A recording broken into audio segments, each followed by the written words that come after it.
안녕하십니까. 바이블 내비게이션의 저자 양소지입니다. 다급하다는 말이 무슨 뜻입니까? 국어사전에는 바싹 닥쳐서 몹시 급하다로 설명되고 있습니다. 평시에는 가만히 있다가 갑자기 무슨 큰 일이 닥쳤을 때에야 급하게 서두른다는 뜻입니다. 지혜로운 사람은 평소에 위험을 대비하는 사람일 것입니다. 살면서 무방비로 있다가 큰일이나 사고를 만나거나 당하는 경우가 허다하지 않습니까? 그래서 사회적으로 보험이라는 편리한 제도가 생겨난 것입니다. 그러면 전지전능하신 하나님께서도 다급하실 경우가 있을까요? 오늘은 하나님의 다급함에 관해 묵상해 보도록 하겠습니다. 말씀드리기 전에 먼저 부탁 말씀 올립니다.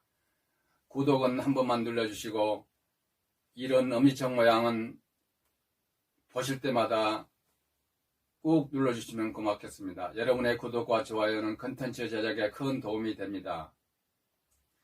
성경을 읽다 보면 하나님께서도 다급해 하실 때가 간혹 계십니다.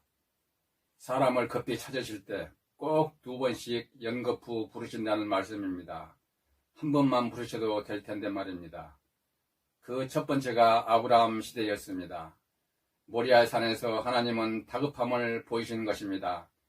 창세기 22장 10절 11절 말씀입니다. 손을 내밀어 칼을 잡고 그 아들을 잡으려 하니 여호와의 사자가 하늘로부터 그를 불러 이르시되 아브라함아 아브라함아 하시는지라. 아브라함이 이르되 내가 여기 있나이다 하매. 모리아산에서 하나님은 아브라함에게 아브라함아 아브라함하고 2번 연거푸 부르셨습니다. 아브라함이 하나님께 번제를 드리려 할 때에 그가 100살 때 낳은 독자 이삭을 칼로 죽여서 제물로 바치려 한 것입니다. 하나님께서 다급하게 부르심으로 아브라함의 칼질을 급히 막으셨습니다. 만약 하나님께서 다급하게 그를 부르시지 않았더라면 아브라함의 칼날이 이미 이삭의 몸에 파고들었을지 모릅니다. 그날 하나님께서는 아브라함의 믿음을 보시고 숯불 속에 미리 양 한 마리를 준비해 놓고 기다리고 계셨습니다. 그 양은 대속제물이 되어 제단에 올려졌습니다. 그것이 바로 여호와 이레입니다.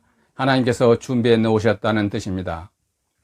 그날 여호와 이레 대속제물로 바쳐진 양은 훗날 십자가 위에 만인의 대속제물로 바쳐질 예수 그리스도를 예표합니다. 하나님께서 2번째로 다급함을 보이신 것은 호렙산에서였습니다. 출애굽기 3장 4절입니다. 여호와께서 그가 보려고 돌이켜 오는 것을 보신지라. 하나님이 떨기나무 가운데서 그를 불러 이르시되 모세야 모세야 하시매 그가 이르되 내가 여기 있나이다. 미디안 광야에서 이드로의 양을 치고 있던 모세에게 하나님은 떨기나무에 불을 붙여 모세를 부르신 것입니다. 모세는 그것을 보고 두려워 도망치려 했습니다. 성경에 모세가 돌이켜 왔다 기록하고 있습니다. 불붙음을 보고 겁을 먹고 도망치려던 모세를 하나님은 다급하게 2번 불러 그 자리에 세우신 것입니다. 그날 하나님은 왜 다급하게 모세를 부르셨을까요? 그것은 하나님께서 애굽에서 노예 생활로 신음하고 있던 선민의 부르짖음을 들으신 것입니다. 하나님은 그들을 출애굽하는 일이 다급하셨습니다. 그래서 지도자로 쓰실 모세를 급히 부르셨던 것입니다. 하나님께서 3번째로 다급하신 때는 언제 어디서였을까요? 사도행전 9장 3절 4절입니다. 사울이 길을 가다가 다메섹에 가까이 이르더니 호련히 하늘로부터 빛이 그를 둘러 비추는지라. 땅에 엎드려져 들음에 소리가 있어 이르시되 사울아 사울아 내가 어찌하여 나를 박해하느냐 하시거늘. 당시 사울은 초대교회 그리스도인들을 잡아들여 감옥에 넣기 위해 다메섹으로 가는 도중이었습니다. 하나님께서는 그 사울을 다급하게 2번 불러 길바닥에 쓰러지게 하였던 것입니다. 하나님께서는 사울을 부실 때 왜 그리 다급하셨을까요? 그것은 주님의 부활과 생명의 복을 온 세계에 전파할 마땅한 그릇이 다급했기 때문입니다.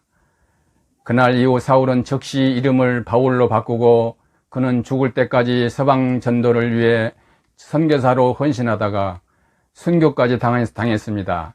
그는 신약시대의 가장 큰 복음의 일꾼으로 세계 복음화의 초석을 놓는 위대한 족적을 남긴 인물 아닙니까?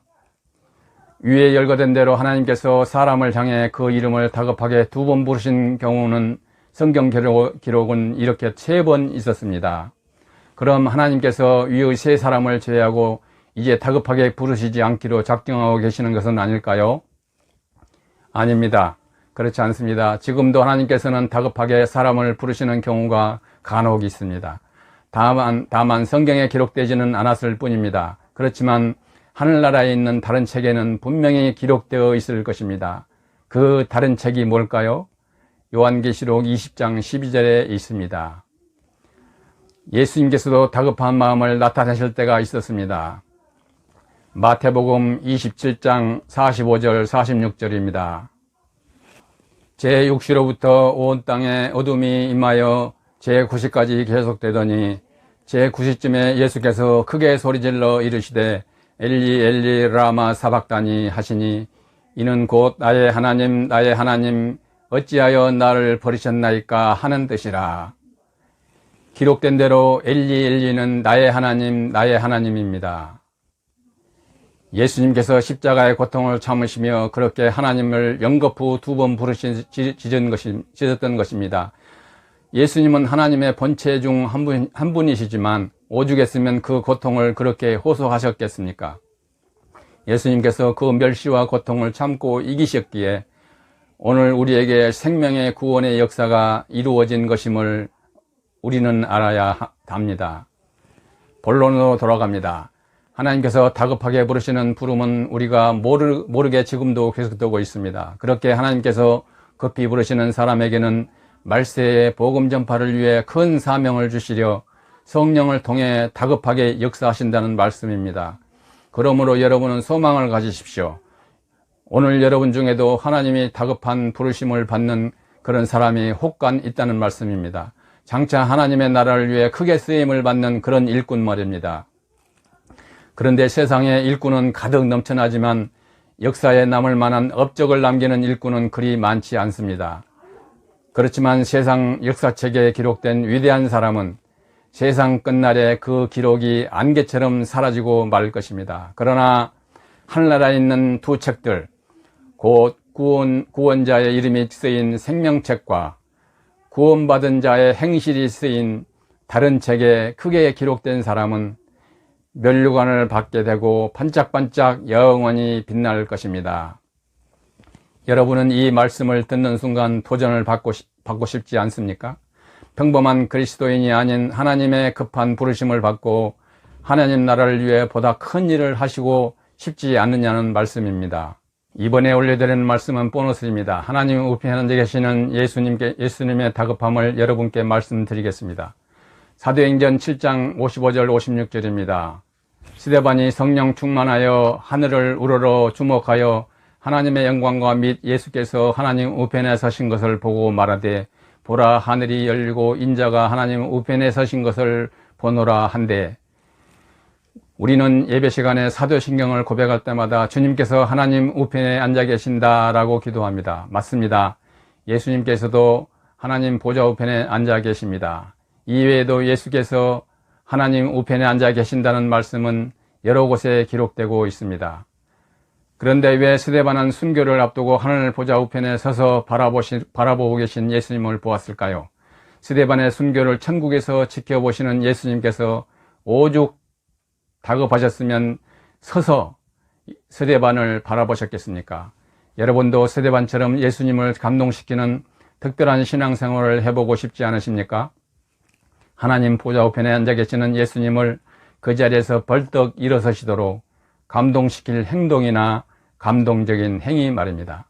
만약 저와 여러분이 스데반처럼 예수님을 감동시키는 신앙생활로 지금 하나님 우편에 앉아 계시는 예수님을 그 자리에서 벌떡 일어나시도록 할 수 있다면 그 행실은 하늘나라의 다른 책에 기록되어 하늘 나라에서 장차받을 면류관처럼 영원히 찬란하게 빛날 것입니다.